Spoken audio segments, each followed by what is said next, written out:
Hello दोस्तों, मैं जीतन द्विवेदी आपको स्वागत कराइए चैनल पर हैं। आज हमें वैदिक काल की दूसरी क्लास को देखना है। इसके पहले हम जो आपकी पहली क्लास थी उसमें बताया गया था कि वैदिक काल का टाइम पीरियड क्या है। उसको हमने यहाँ ऋग्वैदिक काल और उत्तर वैदिक काल में बताया था कि जो ऋग्वैदिक काल के आर्य थे वो आपके सतसंधो प्रदेश में निवास करते थे। उसके बाद जो उत्तर वैदिक काल आया तो वो सतसंधो से आगे बढ़ते हुए पूरब दिशा में कहाँ गंगा यमुना द्वीप तक आ गए थे, यानी बिहार तक आ चुके थे।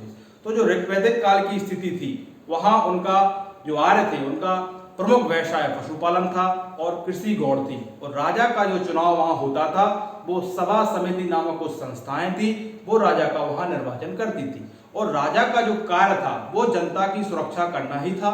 और राजा को बलि नामक कर भी दिया जाता था वहां, वो भी स्वेच्छा से।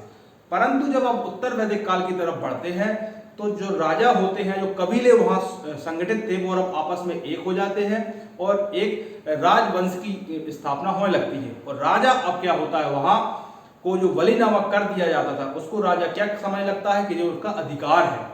और जो सभा समिति नामक संस्थाओं के द्वारा राजा को चुना जाता था, अब वैसा यहाँ कुछ देखने को नहीं मिलता है। राजा अब वंशानुगत हो जाता है यहाँ। और जब राजा वंशानुगत हो जाता है, पृथ्वी का स्वामी समझने लगता है, हाँ वहां कई जगह गणतांत्रिक व्यवस्था भी देखने को मिलती है और कई जगह राजतंत्रात्मक व्यवस्था भी देखने मिलती है। तो अब जब राजा स्वतंत्र हो गया है तो यहाँ देखने को मिलेगा आपको राजवंशों का उदय देखने को मिलेगा। जैसे मध्य प्रदेश में देखें तो कारस वंश, चंद वंश आपको देखने को मिलेंगे। और क्योंकि अब यहाँ जो उत्तर वैदिक काल में कृषि मुख्य हो जाती है और पशुपालन गौड़ हो जाता है। तो ये सब जो विषय है आपका कि उसकी सामाजिक स्थिति क्या थी, उत्तर वैदिक काल की, ऋग्वैदिक काल की आर्थिक स्थिति क्या थी, धार्मिक स्थिति क्या थी। धार्मिक स्थिति के बारे में बता दें तो ऋग्वैदिक काल में इंद्र, अग्नि और आपके जो देवता थे इनकी महत्ता ज्यादा थी। जब आप उत्तर वैदिक काल की तरफ आ जाते हो तो यहाँ प्रजापति और आपके रुद्र की यहाँ महत्ता बढ़ जाती है और यहाँ कर्मकांड ज्यादा बढ़ जाता है उत्तर वैदिक काल में। यहाँ ब्राह्मणों की स्थिति इसलिए यहाँ श्रेष्ठ देखने को मिलती है। परंतु ये सब विषय जो है आपके वो भारतीय इतिहास में प्राचीन जब हम पढ़ाएंगे आपको तब वहां इनको लंबा डिस्कस करेंगे, क्योंकि हमें मध्य प्रदेश का इतिहास देखना है। तो हमें यहाँ वो चीज देखना है जो एविडेंस प्राप्त हुए हैं या जो राजवंशों का उदय हुआ है उत्तर वैदिक काल के दौरान मध्य प्रदेश में, उनको हमें यहाँ देखना है। बताया इसलिए गया था ऋग्वैदिक काल में के बारे में ताकि उत्तर वैदिक काल का तुलनात्मक अध्ययन आपके दिमाग में बैठ सके। तो अब यहाँ देखते हैं मध्य प्रदेश में, पिछली क्लास में बताया था आपने कि मनु की जो 10 संतानें होती हैं उनमें प्रथम पुत्र या उनमें से कोई भी पुत्र का नाम कारोस रहता है, जिससे कारोस वंश की क्या होती है, स्थापना हो जाती है। अब वर्तमान में जो क्वेश्चन पूछने की टेंडेंसी एमपीपीएससी की है वो छोटे छोटे राजवंशों से क्वेश्चन क्या करने लगा है, पूछने लगा है। पिछले साल भी आपने देखा है। तो पूछा जा सकता है कि वर्तमान में जो कारोस वंश था वो कहाँ है, तो आपको याद रखना चाहिए रीवा में है। बघेलखंड वाला जो एरिया है आपका वो कारोस वंश था प्राचीन में। और वहीं उनकी एक पुत्री का विवाह, एला का विवाह चंद्रवंश या सोमवंश से हो जाता है, जिससे एल साम्राज्य का निर्माण होता है। जैसे आप देखें ये है चंद्रवंश, यहां मनु की पुत्री का विवाह होता है पुरुरवा से, ठीक है ना। मनु की पुत्री का नाम रहता है एला, इनका विवाह किससे हो जाता है, आपका पुरुरवा से हो जाता है। तो यही आपका चंद्रवंश या सोमवंश या इसको एल साम्राज्य भी कहते हैं। तो जो विवाह हो जाता है तो उससे आयु और अमावसु नामक 2 संतानें होती है। और जो आयु की पीढ़ी में या चंद्रवंश की पीढ़ी में यताति, जो कि आयु की तीसरी पीढ़ी में यताति हुआ होते हैं, और उनके 5 पुत्रों में क्या होता है, साम्राज्य का विभाजन होता है। कौन साम्राज्य का, एल साम्राज्य का क्या हो जाता है, विभाजन हो जाता है। तो आपसे पूछा जा सकता है क्वेश्चन में कि एल साम्राज्य का विभाजन कौन करता है, तो कौन करता है, वो आपका यताति करते हैं। यताति के 5 पुत्र होते हैं, परंतु हम 5 पुत्रों के बारे में यहाँ नहीं पढ़ेंगे, क्योंकि आप जब इतिहास पढ़ते हो तो देखते हो कि उन्हीं के बारे में इतिहास लेखन होता है जिन्होंने कुछ कार्य किया हो। तो यहाँ यदु जो उनका एक पुत्र था उसको देखते हैं तो चरमापति, वेदवती और सुक्तवती का क्षेत्र उन्हें प्राप्त होता है मध्य प्रदेश में। ये आपका चंबल हो गया, वेदवती वेदवा हो गई, सुक्तिमती आपकी केन हो गई। तो चंबल, वेदवा और केन वाला रीजन किनको प्राप्त होता है, यदु को, ठीक है ना। यदु कौन होता है, यताति का पुत्र होता है। अब इसी यदु से यदु वंश की क्या हो जाती है, स्थापना हो जाती है। आप देखते हो जब किताबों में कहीं आपको यदु वंश देखने को मिलता है। जब वैदिक काल पढ़ते हो आप, तो आप कोई भी बुक उठा के देखें जो अभी वर्तमान में मध्य प्रदेश की है, वहाँ आपको आधा पैराग्राफ 8 से 10 लाइनों में वैदिक काल कंप्लीट और ये सभी वंश भी कंप्लीट।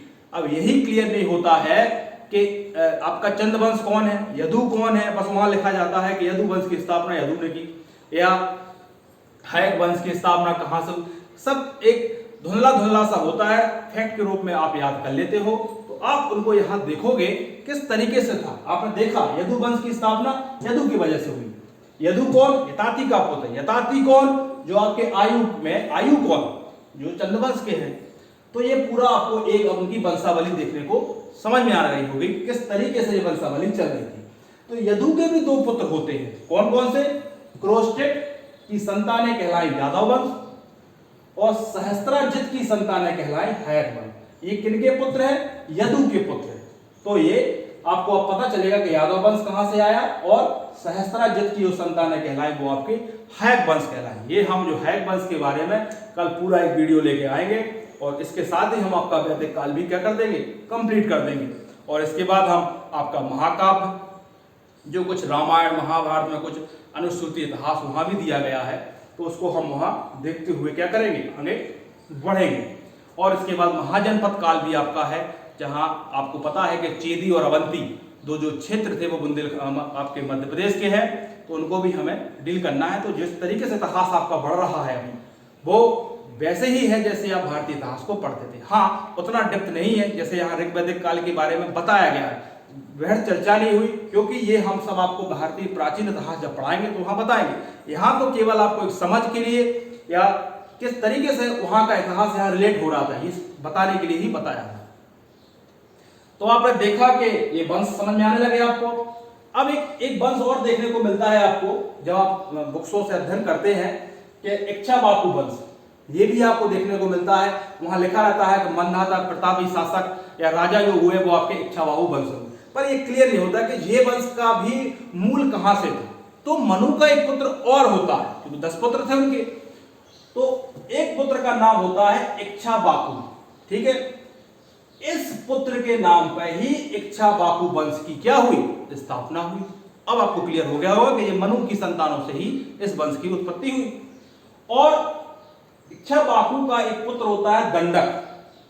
जो आप दंडकारण्य नाम सुनते हो, बस्तर छत्तीसगढ़ में पड़ता है, ये इसी के नाम पर पड़ा। तो क्वेश्चन पूछ सकता है कि जो दंडक है वो किसका पुत्र है या किस वंश का है, क्योंकि अब कुछ भी पूछा जा सकता है। तो आपको इतिहास को वैसे ही बिल्कुल क्लियर रखना है जैसा आप भारतीय इतिहास वगैरह पढ़ते थे। फिर आप देखते हो कि जो मंदाता होते हैं इस वंश के क्या होते हैं? सबसे प्रतापी राजा होते हैं। और इनका जो विवाह होता है, किनका? मंदाता का। एल साम्राज्य देख चुके हो या चंद्रवंश देख चुके हो, यहाँ की राजकुमारी होती है, इस साम्राज्य की राजकुमारी होती है, जो इक्ष्वाकु वंश के मंदाता से उनका क्या होता है? विवाह होता है। उनका नाम होता है बिंदुमती और मंदाता, जिससे 3 पुत्र और 1 पुत्री क्या होती है? जन्म लेती है। तो ये भी आपको देखना है। 3 पुत्र आपके ये देखे, पुरुकुत्स, अम्बरीश और मुचुकुंद, ये इनके आपके 3 पुत्र हो गए। ये भी सब ध्यान रखना है, क्योंकि अब एग्जाम में पूछने की टेंडेंसी बदल रही है। और एक पुत्री होती है जिनका नाम होता है कावेरी। तो ये भी बिल्कुल आप याद रखें, एक पुत्री का नाम याद, क्योंकि मंधाता की संतान है। मंधाता इंपॉर्टेंट है इक्ष्वाकु वंश के लिए, तो ये आपको ध्यान रखना है। और ये 3 पुत्र पुरुकुत्स, अम्बरीश और मुचुकुंद, इनके बारे में सुन लें आप, पुरुकुत्स के बारे में, क्योंकि ये जनश्रुति आधारित इतिहास है, तो आप समझ चुके हैं ना। जो आपके नाग वंश होता है, कारकोट के नागवंशी शासक नर्मदा के किनारे काठे के क्या थे? शासक थे, जो आपका मध्य प्रदेश में नर्मदा थी। तो उन पर क्या होता है? गंधर्वों का आक्रमण हो जाता है। किन पर? आपके नागवंश पर। तो उनकी मदद के लिए कौन पहुंचता है? मंधाता के जो पुत्र होते हैं पुरुकुत्स, वो नागवंशी शासक की मदद के लिए जाते हैं और बुरी तरीके से गंधर्वों को हरा के वहां से भगा देते हैं, जिससे प्रसन्न होकर नागवंशी शासक अपनी पुत्री रेवा का विवाह इनसे कर देते हैं, पुरुकुत्स से कर देते हैं। अब पुरुकुत्स ने ही रेवा का जो नाम है वो नर्मदा रखा। तो ये भी पूछा जा सकता है कि इनका नाम किसने परिवर्तित किया। तो आपने देखा किस तरीके से इनका विवाह होता है नागवंशो शासक के यहाँ। अम्बरीश के बारे में जब कल आपको हैक वंश पढ़ाएंगे तो इसमें इनकी कनेक्टिविटी बताएंगे, क्योंकि जो इतिहास है फिलहाल आपका ये जनश्रुति आधारित है, जो सुना है वही लिखा है, तो इनके बारे में हम कल बताएंगे। इनका भी एक इंटरलिंक है आपका हैक वंश से, तो कल बताएंगे। अभी आप देखें मुचुकुंद के बारे में क्या फैक्ट पूछा जा सकता है, इनके बारे में पूछा जा सकता है। इन्होंने अपने पूर्वज यानी मंधाता, यही हुए प्रतापी राजा, तो इनके नाम पर नर्मदा में जो घाटियां थी वहां मंधाता नगरी की क्या की इन्होंने स्थापना की। मंधाता नगरी जो आप देखते हो वर्तमान में कहां है, खंडवा में है।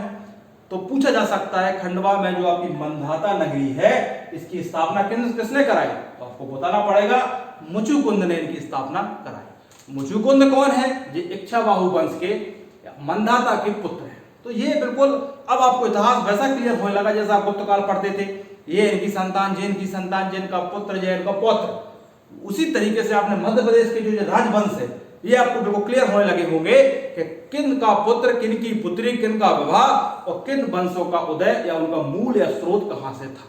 क्लियर? तो आज आपने यहां तक देख लिया। एक क्लास और बचेगी वैदिक काल की हैक वंश के बारे में। इसके बाद ही हम आपका महाकाव्य काल, कुछ महाकाव्य काल में भी रामायण महाभारत की कुछ इतिहास है कि विदिशा किनका, रामचंद्र के भाई लक्ष्मण को क्या मिला, जो अनुसूची आधारित इतिहास है वो हम नेक्स्ट क्लास में देखेंगे। आज केवल आपने देखा, इसके पहले कारस वंश हम बता ही चुके थे आपको, एक पुत्र होता है मनु का, और यहाँ चंद्रवंश बता दिया। चंद्रवंश या इसको सोमवंश भी कहते हो, एल भी कहते हैं। इनका विभाजन किसने कराया है, और फिर उसके बाद देखा आपने कि यादव वंश और आपका हैक वंश, इक्ष्वाकु वंश कैसे बना, इसका भी एक पुत्र होता है मनु का।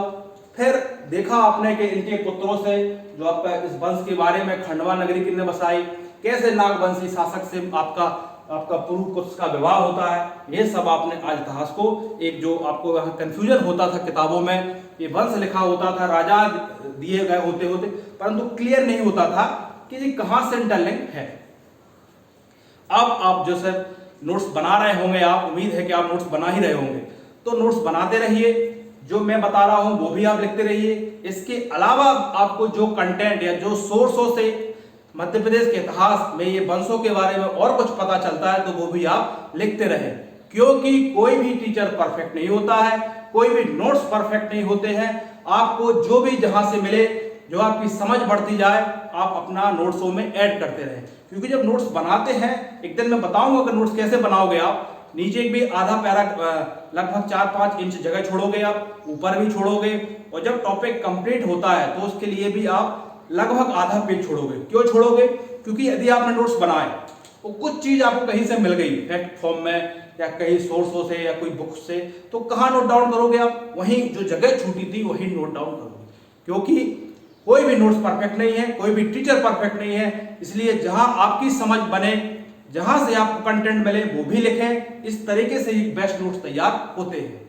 कल की क्लास जो बची हुई है हमारी, एक क्लास और होगी वैदिक काल पर, और इसके साथ ही हम वैदिक काल कंप्लीट कर जाएंगे। आपने देखा कि इतिहास हमने कैसे पढ़ा है, पूरा आपका पाषाण काल से हमने मध्य प्रदेश के इतिहास को क्लियर किया है, उनके पार्ट्सों को भी देखा है, पुरा को भी, मध्य को भी, नव को भी, ताम्र पाषाण के उनके स्थलों को भी देखा है, और जो हमें कुछ विशेष व्यक्तित्व के बारे में पता चला है, जैसे एसडी सांकलिया हुए, आपके वाहर मिहर हुए, है ना, भीमबेटका की खोज वाकड़कर साहब ने की, इनके बारे में भी 3 मार्कर के हिसाब से आपको बताया गया है। तो इस तरीके से आपका इतिहास चल रहा है। आज के लिए इतना ही, अगली क्लास को हम कंप्लीट करते हुए आपको आगे बढ़ जाएंगे। आज के लिए इतना ही, धन्यवाद।